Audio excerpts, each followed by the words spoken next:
Ako malému 6-ročnému, keď som chodil do prvej triedy základnej školy, mi po 7-týždňovej hospitalizácii v nemocnici zistili, že som prekonal zápal zrakového nervu. Neskôr sa zistilo, že vlastne začal postupne odumierať. No tak jasné, že človek berie, nie, môjmu dieťaťu nie, moje dieťa neoslepne, nie, proste nepripúšťala som si to.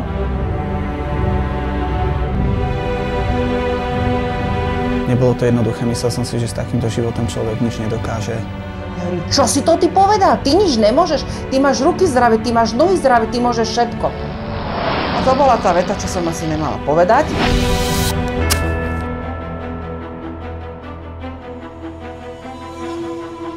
Vedel som, že to je najvyšší kopec v Európe západnej, ale nemal som predstavu, čo to všetko obnáša, takže keď sa ma opýtal tú otázku, že čo by som povedal na Mont Blanc. Ja som tak prvá reakcia Ďuriho bolo, že jasne, ideme do toho.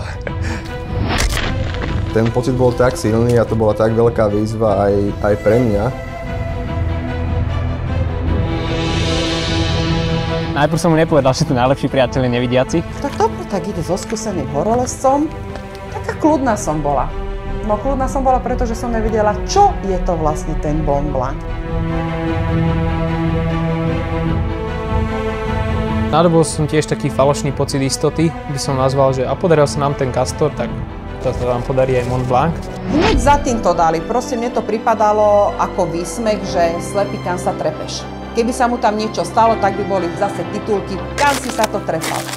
Ďurimu som to radšej nechcel ani opisovať, lebo ako mal som pocit, že má väčší strach ako on. Až sme sa dostali vlastne k jednému miestu, kde už presne si nepamätám, čo sa mi stalo.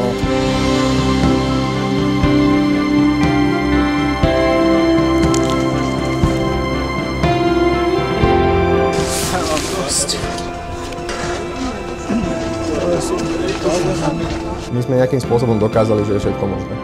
Chudák je pre mňa ten, ktorý sa narodí zdravý a začne drogovať a zničí si to telo, zničí si psychiku aj fyzickosť.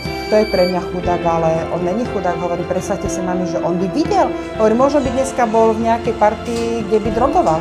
Keď sme videli vidmo, tak som si myslel, že zažívame zázrak.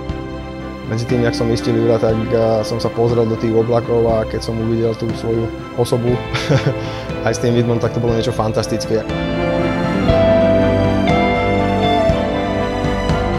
Ale nikdy sa ma neopýtal, že prečo ja.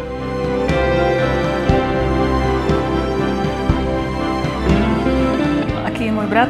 Ja hovorím, keď sa ma kamaráti pýtajú, že čo robí môj brat, keď je nevidiaci, tak ja im odpovedám, že všetko to, čo by ste si mysleli, že nevidiaci človek nedokáže.